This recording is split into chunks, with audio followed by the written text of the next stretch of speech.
Hello and welcome to my channel Biomake Easy with Rachna Shukla. We were studying chapter 1 reproduction in organisms. Last time we studied asexual reproduction in simple organisms. Today we are going to study asexual reproduction in plants, that is vegetative propagation. See, आप सभी ने देखा होगा आपके घर में पुराना पड़ा हुआ आलू, उसमें से कुछ बर्ड्स एराइज होते हुए। ये एक्टिविटी भी आप सभी ने अपने घर के गार्डन में की होगी। एक सुंदर से रोज प्लांट में से स्टेम को कट करके दूसरी जगह मिट्टी में लगा दिया तो वैसा ही सुंदर फूलों वाला एक नया प्लांट एराइज हो गया। ये वेजिटेटिव प्रोपगेशन है, ये नेचुरली और ये आर्टिफिशियली। हम क्या बात कर रहे थे कि asexual reproduction in plants, plants में भी सेक्सुअल रिप्रोडक्शन होता है, हम बाद में पढ़ेंगे। तो प्लांट का रिप्रोडक्टिव ऑर्गन होता है फ्लावर, पर फ्लावर के अलावा, रिप्रोडक्टिव ऑर्गन के अलावा प्लांट्स के बाकी वेजिटेटिव पार्ट्स जैसे कि रूट, स्टेम एंड लीव्स से नए प्लांट का डेवलप होना है वेजिटेटिव प्रोपगेशन। तो क्या क्या है रूट, स्टेम एंड लीव्स? कई बार प्लांट्स के, बहुत सारे प्लांट्स की रूट से न्यू प्लांट राइज हो सकता है, जैसे कि स्वीट पोटैटो। रूट्स, आपको पता है roots, adventitious roots and tap root and fibrous root. तो आपको पता है कि रूट्स में से प्लांट राइज होता है। ये है एग्जांपल स्वीट पोटैटो। बहुत तरह के स्टेम्स हैं, आप प्लस 1 में पढ़ चुके हो, बहुत सारे मॉडिफाइड स्टेम्स।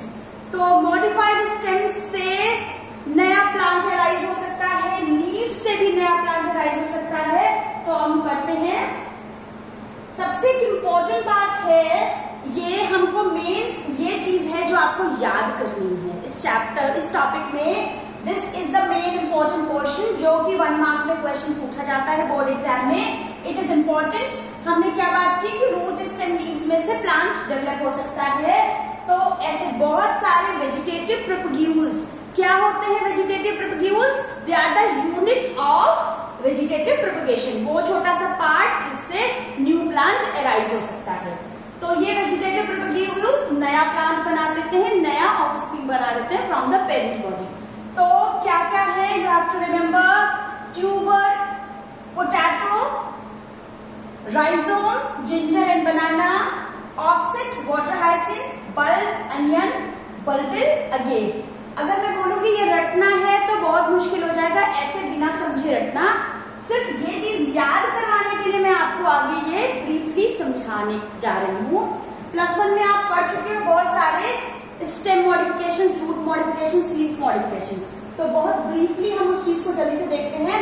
सबसे इंपॉर्टेंट बात है कि स्टेम, हमने रूट की बात कर ली कि रूट से न्यू प्लांट अराइज होता है। फॉर एग्जाम्पल हमने देखा कि स्वीट पोटैटो। बहुत सारे स्टेम से भी न्यू प्लांट राइज हो सकता है, पर खास बात क्या है कि स्टेम के नोड्स में से नया प्लांट राइज होता है। ये आप जानते हो जिंजर है, तो जो आप खाते हो जिंजर, यहाँ पर यू कैन सी ये नोड्स हैं, ये नोड्स हैं और इनके बीच का एरिया ये है इंटरनोड, ये बीच का एरिया है इंटरनोड। तो इन नोड्स में से न्यू प्लांट राइज होता है और इन नोड्स में से ही रूट्स एराइज होती हैं। ठीक है, इन नोड्स में से ही रूट्स एराइज होती है और स्टेम नया प्लांट एराइज होता है।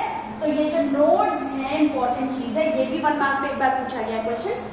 जैसे कि हो गया शुगर केन हुआ, बनाना हुआ, या सभी प्लांट्स में जिंजर हुआ, पोटैटो हुआ, इनमें नोड से न्यू प्लांट राइज होता है। जब ये नोड वाला पोर्शन डैम्प सॉइल के कॉन्टैक्ट में आता है, मींस फेवरेबल कंडीशंस मिलेंगी उसको वाटर मिलेगा, सॉइल मिलेगी, सनलाइट मिलेगी, वो प्लांट डेवलप हो जाएगा, रूट्स फॉर्म कर लेगा और स्टेम फॉर्म कर लेगा। तो पहला रूट हो गई। स्टेम में पहली बात है अंडरग्राउंड स्टेम। कुछ अंडरग्राउंड स्टेम मॉडिफिकेशन में पहली चीज है अंडरग्राउंड स्टेम। उसमें है first thing potato tuber. Potato tuber आप सभी ने देखा है, पोटैटो ट्यूबर में बहुत सारे आईज होते हैं। ये आपके एनसीईआरटी का डायग्राम है, ये पोटैटो में बहुत सारे आईज होते हैं, आप सभी ने देखे होंगे। उन पोटैटो आईज में से बड एराइज होती है और फिर वो बड डेवलप करने लगती है, जर्मिनेट होने लगती है और यहाँ से ही न्यू प्लांट एराइज हो जाता है। तो पोटैटो यहाँ पर क्या डिनोट कर रहे हैं, ये जो आइज वाला पोर्शन है एक्चुअली ये नोड को डिनोट कर रहा है। तो पोटैटो ट्यूबर की आइज में मींस ये नोड्स हैं, यहाँ से न्यू प्लांट राइज हो जाता है, बड्स फॉर्म होती है, वो डेवलप हो जाती है न्यू प्लांट्स में। आपके घर में पुराने पड़े हुए पोटैटो में अगर बड्स आ गई हैं तो आप उसको सॉइल में डालकर देखो कि कितने दिन बाद प्लांट उसमें से डेवलप होता है। अब अंडरग्राउंड स्टेम की ही बात कर रहे थे, पहले हमने ट्यूबर देखा, आप देखते हैं राइजोम। राइजोम किसमें होता है, जिंजर में। तो जिंजर में ये राइजोम, जिंजर आप सभी ने देखी है, हमने पहले भी बात की थी। तो जिंजर में क्या होता है, ये नोड्स होती हैं और इन नोड से रूट एराइज होती है, इन नोड से ही यहाँ पर बड फॉर्म होगी और इस बड से ही प्लांट फॉर्म हो जाएगा। तो जिंजर में राइजोम होता है और इससे न्यू प्लांट फॉर्म होता है। तो जिंजर का वेजिटेटिव प्रोपैगेशन है राइजोम। अभी हमने बात की अंडरग्राउंड स्टेम्स की, अब है सब एरियल स्टेम मॉडिफिकेशंस। सब एरियल मींस थोड़ा सा जमीन के ऊपर रहेंगे, सरफेस पे, बेस पे रहेंगे स्टेम के। तो क्या क्या है, रनर, स्टोलन, सकर, ऑफसेट। आप +1 में इन चीजों को पढ़ चुके हो। रनर की जल्दी से बात करते हैं। रनर का एग्जाम्पल है स्ट्रॉबेरी या दूब ग्रास। रनर में क्या होता है, रनिंग जैसे करते हैं ना, रनिंग में क्या होता है, ऐसे करके रन करते हैं ना। तो रनर का बहुत सिंपल सी चीज है, वहां पर स्टेम ऐसे करके जो मेन प्लांट बॉडी है वो रन करके दूसरी जगह पर जाकर सॉइल में जहां पर ये पहुंचेगी वहां से रूट्स डेवलप हो जाएंगे और न्यू प्लांट वहां पर एराइज हो जाएगा। तो रनर सिंपल सी चीज है। स्ट्रॉबेरी में कैसे होता है, जो मेन प्लांट है, जो हमारा मेन प्लांट है, स्टेम है, इसके बेस में बड डेवलप होती है और इस बड से न्यू प्लांट एराइज हो जाता है इस जगह पर और इस तरह से ये बड जहां पर सॉइल में जाती है वहां पर न्यू प्लांट एराइज हो जाता है। ये है runner, strawberry and grass. Then is sucker. Sucker में क्या होता है कि स्टेम ये रूट्स से मेनली निकलती हैं, ये ओब्लिकली जाती हैं और ये सॉइल में जहां ऊपर की तरफ उठ जाती हैं, यहां से न्यू प्लांट एराइज हो जाता है सकर। सकर का एग्जांपल है क्राइसैंथेमम। ये आपको अगर नहीं याद होता है तो यू कैन लीव, ये नहीं है बुक में, सिर्फ सकर नाम लिखा है, एग्जाम्पल भी नहीं है वहां पर, मैंने बता दिया आपको। पर if you can remember then good, if you can't leave it. Offset बहुत इंपॉर्टेंट बात, इसको बहुत अच्छे से याद रखना है। वाटर हाइसिंथ शायद आप फर्स्ट टाइम नाम सुन रहे हो, पर आपको पूरी बुक में ये नाम बार बार सुनना है, कई चैप्टर्स में इसका नाम सुनना है। तो आज पहली बार सुन रहे हो वाटर हाइसिंथ, अभी 2 बार हो गया, बार बार सुनोगे। वाटर हाइसिंथ का दूसरा नाम आइकॉर्निया भी है। वाटर हाइसिंथ एक ऐसा प्लांट है, अभी हम बात कर रहे हैं वेजिटेटिव प्रोपगेशन के थ्रू ये डेवलप होता है। आप देख सकते हो एक सुंदर सा प्लांट है, ये जो लीव्स है ये ऑफसेट के थ्रू ये डेवलप होता है, ये प्लांट ऑफसेट के थ्रू डेवलप होता है। यहाँ पर क्या होता है, ये मेन प्लांट है, पेरेंट प्लांट है और इससे ये ऑफसेट से दूसरा प्लांट डॉटर प्लांट डेवलप हो गया है। तो ऑफसेट के थ्रू इससे डेवलप हो जाता है। यहाँ पर एक इंपॉर्टेंट बात ये आपको याद रखनी है कि ये जो वाटर हाइसिंथ या आइकॉर्निया क्रैसेप्स प्लांट है, ये मोस्ट इन्वेजिव एक्वेटिक वीड है, पानी में रहने वाली ये वीड है। इसको हम बाहर से लाए थे, पहले तो हमने सोचा था बहुत सुंदर फूल है, बड़े सुंदर लीव्स हैं, उससे अट्रैक्ट होके हम इसको इंडिया में लाए थे, पर प्रॉब्लम बहुत ज्यादा हो गई। ये क्या करता है, क्योंकि ये वेजिटेटिव प्रोपगेशन से डेवलप होता है, ये कॉम्पैक्ट सा होता है और इसमें इंटरनोड छोटा होता है, बहुत डेंसली पैक्ड कर देता है पूरे वाटर बॉडी को। ये वेजिटेटिव प्रोपगेशन के थ्रू डेवलप करता है और इतनी तेजी से डेवलप होता है, इतनी तेजी से पूरे वाटर बॉडी को कवर कर देता है बहुत ही शॉर्ट टाइम में, और इससे गेट रिड ऑफ होना बहुत मुश्किल हो जाता है।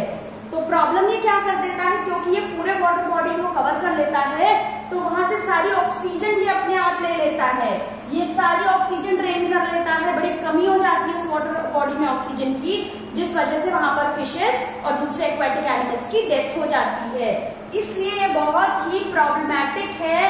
टेरर ऑफ बंगाल भी इसीलिए इसको कहते हैं, वाटर हाइसिंथ या आइकॉर्निया प्लांट। याद रहेगा, इतने बार आपने सुन लिया नाम इसका, आइकॉर्निया प्लांट या वाटर हाइसिंथ ये है टेरर ऑफ बंगाल। क्यों है? क्योंकि बंगाल के बहुत सारे वाटर बॉडीज को इसने इसी तरह से र्यून कर दिया है, पूरे में कवर हो गया है। याद रखना, ये भी पूछा जाता है। देन इज वेरी इंपॉर्टेंट, आप 10th में भी पढ़ चुके हो, ब्रायोफिलम में लीफ के मार्जिन पे यहाँ पर नॉचेस होती हैं, उन नॉचेस में ये बड्स एराइज होती है, बड डेवलप हो जाती है और फिर न्यू प्लांट में डेवलप हो जाती है और ये डिटैच हो जाती है, ये जाके सॉइल में जहां गिरती है वहां पर नया प्लांट फॉर्म कर लेती है। तो ब्रायोफिलम में किसके थ्रू होता है? लीफ बड के थ्रू होता है वेजिटेटिव प्रोपगेशन। अनियन में बल्ब होता है, आप सब जानते हो, अनियन में बल्ब होता है। अनियन प्लांट में, अनियन में क्या होता है? अनियन फूड स्टोर करता है, आपको पता है। ये जो बल्ब है ये फ्यूचर प्लांट डेवलप करता है। बल्ब यहाँ पर ऑक्सिलरी बड डेवलप होती है, इसके बेस पे, नोड पे ऑक्सिलरी बड बनती है और ये जो बड फॉर्म होती है इसी जगह पे यहाँ पर लीव्स प्रोड्यूस होते हैं, बहुत सारे लीव्स प्रोड्यूस होते हैं और ये बड ही है जो न्यू प्लांट फॉर्म कर देती है। ठीक है, ये बड ही आगे जाके न्यू प्लांट यहाँ से फॉर्म कर देती है। तो अनियन में है बल्ब, अगेव में है बल्बिल। इंपॉर्टेंट है, ये भी बहुत पूछा जाता है कि अगेव प्लांट में कैसा मेथड है, क्या है वेजिटेटिव प्रोपगेशन, तो वहां है बल्बिल है अगेव में। क्या होता है? यहाँ पर भी एक्सिलरी बड होती है और उससे न्यू प्लांट एराइज हो जाता है। अभी तक हमने जो भी पढ़ा वो ये है सारी चीजें, ये आपके एनसीईआरटी बुक में है, ये बहुत इंपॉर्टेंट है, इनमें से कोई एक जरूर पूछ लिया जाता है 1 मार्क में, तो फिर से रिवाइज कर लो। ये पोटैटो ट्यूबर में आइस है वेजिटेटिव प्रोपगेशन, ये है जिंजर में राइजोम है, बल्बिल अगेव में है, ब्रायोफिलम में लीफ बड्स हैं और वाटर हाइसिंथ में ऑफसेट है। ये 5 आपको याद रखने हैं, बहुत अच्छे से भूलना नहीं है। होपफुली समझ में सारा आ गया होगा तो नहीं भूलोगे। ये सारे प्लांट्स हमने अभी तक देखे जो भी वेजिटेटिव प्रोपगेशन के थ्रू बने हैं, मींस एसेक्सुअल रिप्रोडक्शन के थ्रू बने हैं। यहाँ जो भी न्यू प्लांट एराइज हुआ है, जो भी डॉटर प्लांट फॉर्म हुआ है, वो उसी एक सिंगल पेरेंट प्लांट से बना है। एक सिंगल पेरेंट प्लांट से ही एराइज हुआ है, 2 पेरेंट्स इन्वॉल्व नहीं है, इसलिए जो न्यू प्लांट बनेगा this will be genetically identical to the parent plant, इसलिए हम इसको क्लोन्स भी कह सकते हैं। आपको पता है, हम पहले बात कर चुके हैं, क्लोन्स होते हैं जो जेनेटिकली एंड मॉर्फोलॉजिकली आइडेंटिकल होते हैं। ये वाले प्लांट्स भी genetically and morphologically identical to the parent plants हैं, तो they are also clones. All the plants formed through vegetative propagation are clones. अभी तक हमने सारे देखे नेचुरल मेथड्स। जल्दी से बात कर लेते हैं कि कुछ आर्टिफिशियल मेथड भी होते हैं वेजिटेटिव प्रोपगेशन के जो हम एग्रीकल्चर में करते हैं यूज, जैसे कि है लेयरिंग, ग्राफ्टिंग एंड कटिंग। तो लेयरिंग में क्या करते हैं? स्टेम की एक लोअर ब्रांच को लेके ऐसे लेयर ले जाके मिट्टी में जाके दबा देते हैं, अंडरग्राउंड कर देते हैं। तो जहां पर वो अंडरग्राउंड होती है वहां से रूट्स एराइज हो जाते हैं और वहां से न्यू प्लांट एराइज हो जाता है। तो दैट इज लेयरिंग। ग्राफ्टिंग में क्या करते हैं?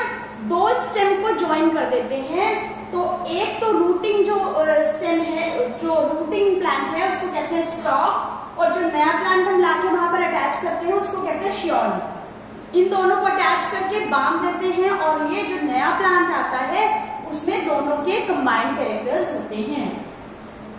Then is cutting. कटिंग में क्या करते हैं? स्टेम की कटिंग हमने पहले बात करी थी, जैसे हम रोज में करते हैं। स्टेम की कटिंग को लेकर यहाँ से हमने कटिंग ली है और इस कटिंग को ले जाके हमने दूसरी जगह सॉइल में लगा दिया है और as it is same character वाला दूसरा हमको न्यू प्लांट मिल गया है। तो these are the artificial methods of vegetative propagation. This is all about vegetative propagation. Thank you.